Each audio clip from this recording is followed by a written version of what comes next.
Good morning. I hope everybody that listens is keeping well. I'm outside for a walk and it's a beautiful day.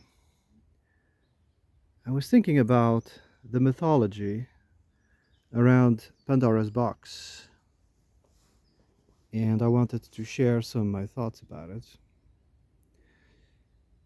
According to what I've read, Pandora was the first woman on earth and she was gifted by the gods with this box. I don't know if she was aware of what it contained. But inside, the gods had locked all the evils in the world.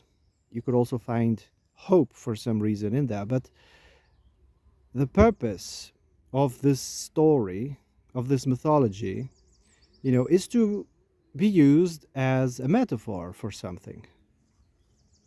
I see some similarities between the daemon, because the daemon is also a repository of something. Or the tree of knowledge is also a repository of something. Eve also tasted out of the tree of knowledge and unleashed, stuff into the world. Pandora also opened the box.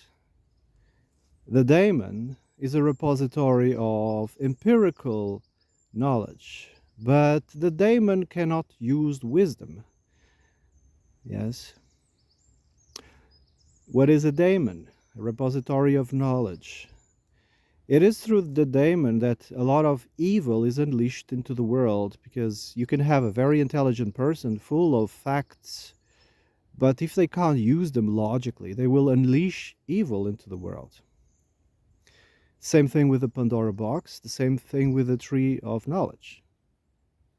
Now, these are, allegories, metaphors.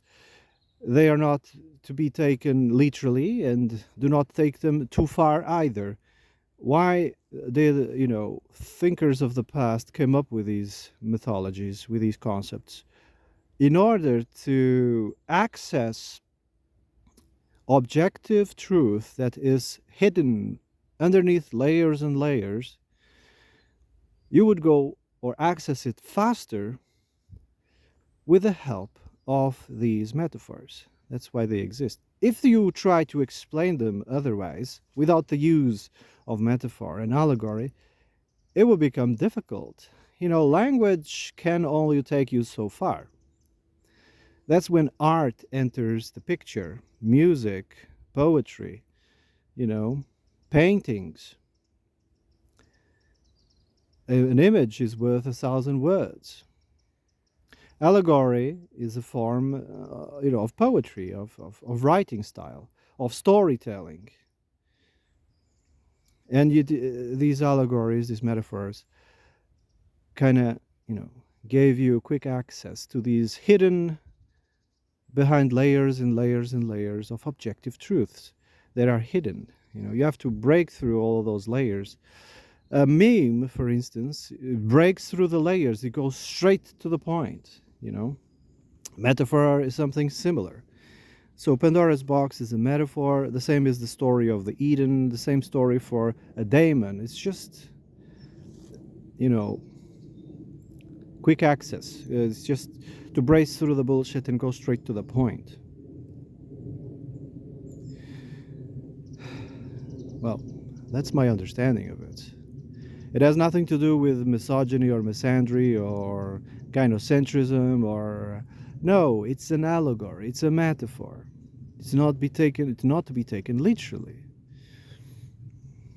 Okay? For instance, can you remember or recall, or off the top of your head, a Pandora box moment? A Pandora box moment is nuclear weapons. That's a Pandora box moment, in which people behind it, they had lots of knowledge, but they had no wisdom. They unleashed into the world this daemon, this evil called nuclear, bombs. What other? Some might even say the castration drugs. It's a moment in history in which Pandora's box was opened. They ate from the tree of knowledge and they let go of this evil into the world that it's causing the West to go extinct.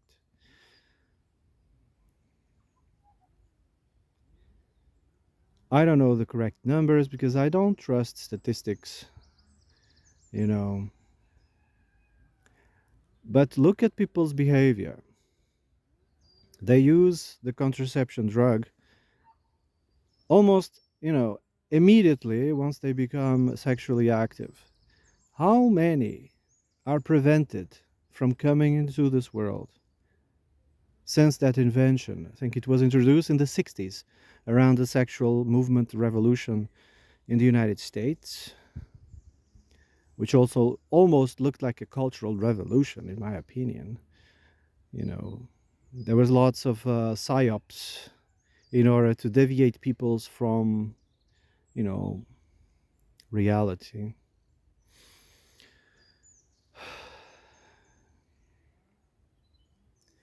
There are many others. I mean, some people say internet could be one of them. Internet is a double-edged sword. It's unprecedented. Nobody really knew the effects that would unleash in the world. So far, it's been a double-edged sword. For me, it's not a double-edged sword. For me, is actually awesome. But for the establishment, is a double-edged sword. They would love to police the internet, you know, like they used to police any source of media to manipulate your perception. Um, it is not a threat to the establishment. Even though people have in their pockets access to the world's biggest library, people don't use it to learn. They don't use it for that. They use it for entertainment, gossip. They use it for that. So it's not really a threat to the establishment.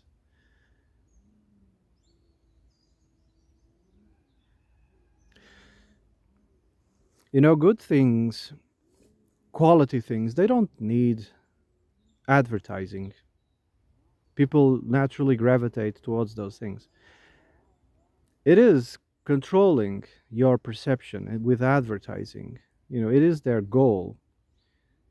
The reason why they want to control the internet is because of that.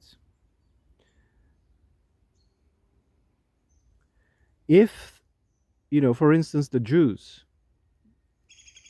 that they forced on people, if it was really good, if it was really, they didn't need to force it. People naturally would gravitate towards it. That's called free, market. People just gravitate towards good things. But if you don't want a free market, if you want to force it down people's throats, then you go complete, fascist and communist. And I think we've been under, this fascist and communist soft power under a long time. Pandora's box, was opened. They unleashed this evil into the world, and we've been under it. But it's with the perception of your, manipulating your perception that they've been almost hiding in plain sight since these past, I don't know, 100 years.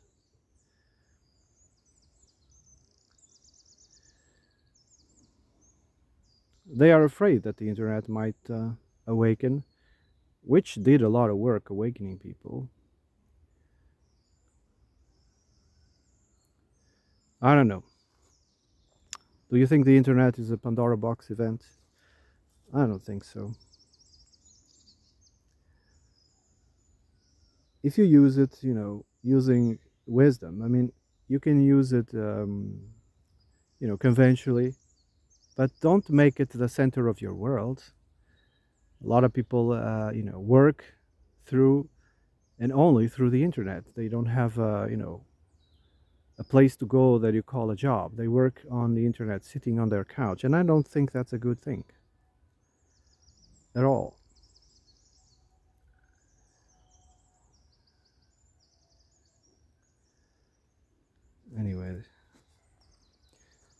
I just went digressing